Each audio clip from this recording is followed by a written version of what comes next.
China's Second World War. I think it's a very important topic for China, but also for Britain and for Europe and the United States, because so little attention in our own public memory about the Second World War. What's that central? Well, it's the fight against Germany, it's the alliance with the United States, it's the liberation of Europe, it's Normandy, it's the Battle of Britain, it's the Spitfire. It's things like that. And when you think about it, it's a very Eurocentric way of thinking about a conflict that was global. So if we want to arrive at a global history of the Second World War, I think we need to realize that all these various theaters of Europe, of East Asia, of Southeast Asia, the Pacific, the Atlantic, they were all important. And people fought for different sorts of reasons. So for Britain, we think of this as the defeat of Hitler, of fascism. But in many parts of the world, equally important was that these societies mobilized to end a world order that was dominated by rather heavily armed empires. The British Empire, the Dutch Empire, the French Empire. They wanted to create new societies that were their own rather than dominated by European empires. I think that realization is simply not part of the British public memory of the Second World War.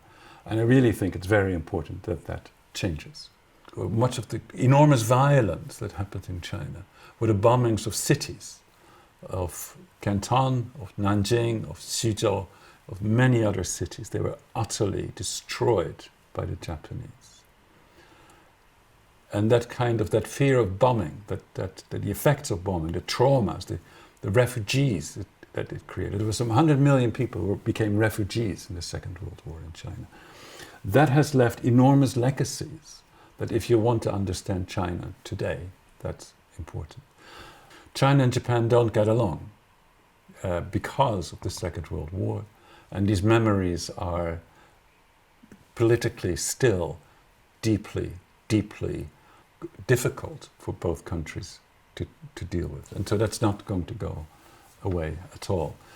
The Second World War was forgotten, not talked about, silenced until the mid-1980s.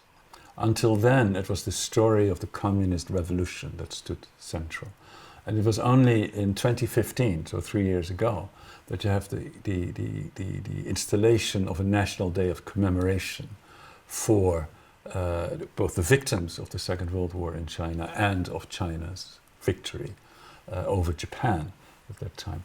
China now talks a lot about its ancient traditions. Well, until the Second World War, people in China were often saying these traditions are part of a backward country, we don't want to know about them anymore. But it's in the Second World War that you get a lot of debate about China's own traditions, and these are now being revitalized again. So I think there are enormous numbers of reasons to be really serious about understanding the Second World War in China.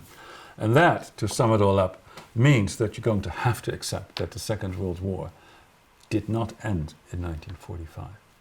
It was politically convenient for Churchill and for Truman, the British Premier US President, to say that the war is over, because then you can demobilize, you can bring your soldiers home and things like that. Bring the boys home was the great American slogan. But the violence in most parts of the world did not end in 1945.